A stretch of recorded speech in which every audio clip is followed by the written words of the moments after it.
Shalom chers auditeurs de l'émission Kanguka, mon nom est Chris Dikumana. Aujourd'hui nous sommes lundi. Vous allez suivre la première partie avec le serviteur de Dieu Esdras Biranguza et moi je vais continuer dans la deuxième partie.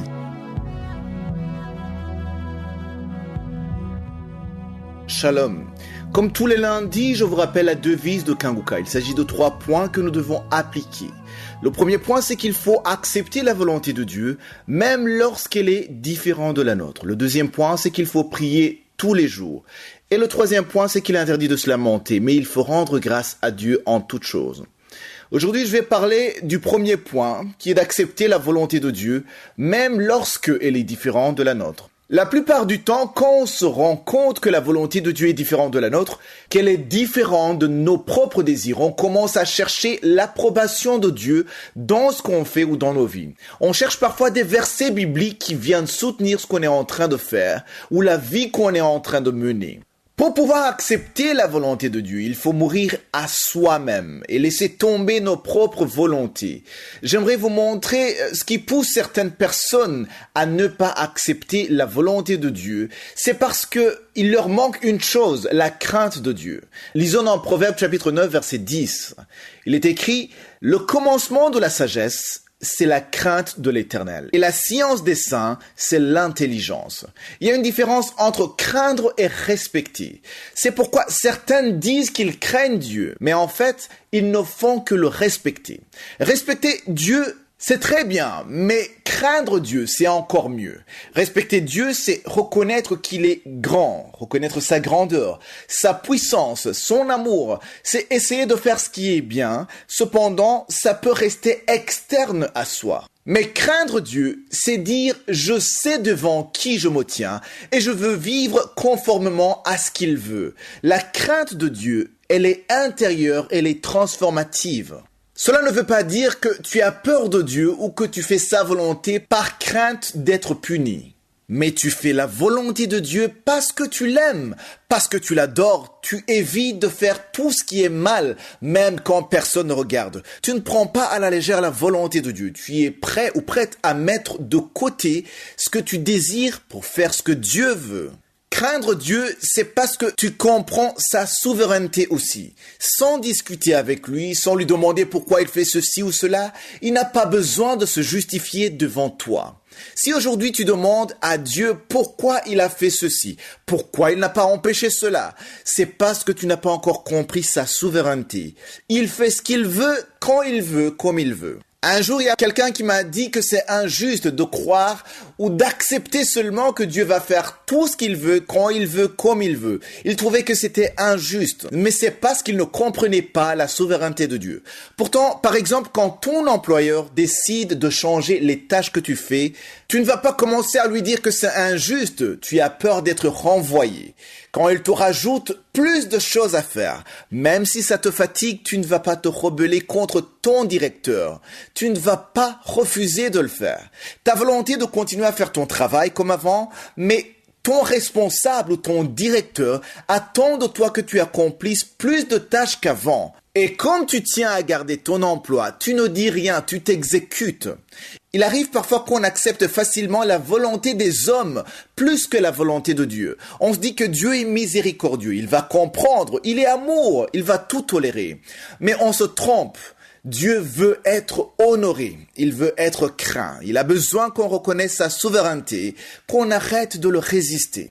Toute personne qui est réveillée, toute personne qui croit en Dieu, qui a accepté Jésus-Christ dans sa vie, nous devons tous arriver à un niveau de comprendre que tout ce que Dieu fait pour nous est bon, même quand on n'est pas en train de comprendre directement. Même si au fond de toi, tu n'es pas d'accord avec ce que Dieu est en train de te demander. Aussi longtemps que tu sais que c'est la volonté de Dieu, fais-le et tu en verras les fruits.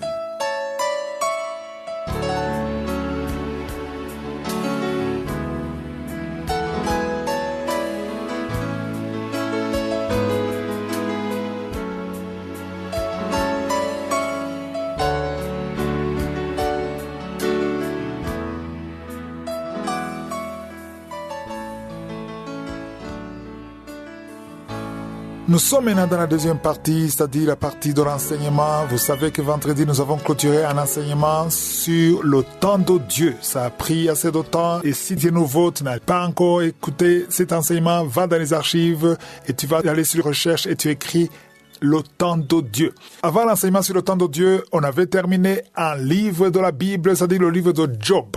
Et vous savez qu'on alterne entre un livre de la Bible et un enseignement normal. Et nous interchangeons l'Ancien Testament d'un côté et un enseignement ordinaire. Et puis on va dans le Nouveau Testament parce que nous avons l'objectif de lire toute la Bible.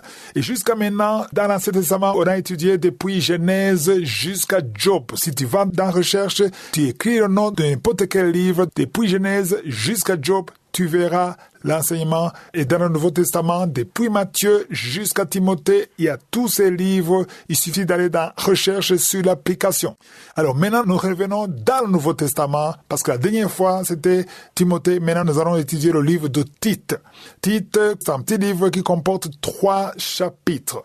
Et après Tite, il y a Philémon. Et Philémon n'a qu'un seul chapitre. Donc, comme si ce sont de petits livres, on va enchaîner. Après Tite, on va étudier directement Philémon avant de retourner dans un enseignement ordinaire. Et après, on va retourner dans l'Ancien Testament, ainsi de suite, jusqu'à ce qu'on termine tous les 66 livres de la Bible.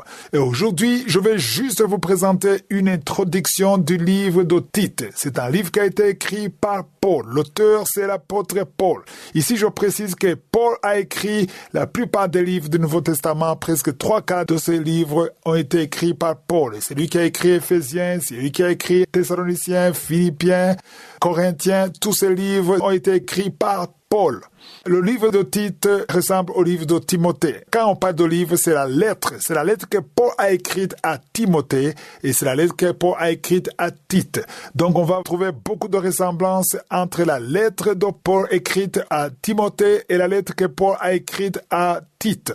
Le but de cette lettre, c'était d'organiser l'église en Crète parce que Tite était grec. Il était dans une île appelée Crète. L'île de Crète, c'est une île de la Grèce dans la Méditerranée, au sud de la Grèce, pas loin de la Turquie et de l'Afrique du Nord. C'est une partie de l'Empire romain. Aujourd'hui, c'est une région de la Grèce. Donc, Tite n'était pas un juif, il était grec. Alors, du 1er au 4e verset, ce sont des salutations. Il parle de la mission et les salutations. Du 5e au 9e verset, il parle d'établir les anciens. Du verset 10 au verset 16, là, il est un peu plus sévère parce qu'il essaie de combattre les faux docteurs et les fausses doctrines. Alors, pourquoi est-ce qu'on apprend ça aujourd'hui? Parce que c'est la même chose qui se passe aujourd'hui. Il y a de faux docteurs, il y a des fausses doctrines. Et j'aimerais d'abord vous avertir qu'il y aura beaucoup de choses, des choses négatives qu'on voit dans l'Église aujourd'hui que Paul va mentionner. Alors, si nous lisons des choses que tu vois dans ton église, c'est-à-dire qu'on peut lire des choses qui sont passées dans l'église à l'époque de Tite et maintenant tu vois que ça se passe dans ton église. Alors, j'aimerais vous demander de ne pas juger vos pasteurs. Le but de cet enseignement, ce n'est pas de juger les serviteurs de Dieu, ce n'est pas de juger vos pasteurs, mais au contraire, c'est de vous pousser à prier pour eux. Priez pour vos pasteurs. On va voir qu'il y a des choses négatives qui se passent dans l'église parce que les enfants de Dieu ne prient pas pour leurs pasteurs. Vous ne priez pas pour vos pasteurs. Au contraire, vous les jugez. Ici, on n'est pas en train de juger. On veut voir pourquoi cette lettre se trouve dans la Bible.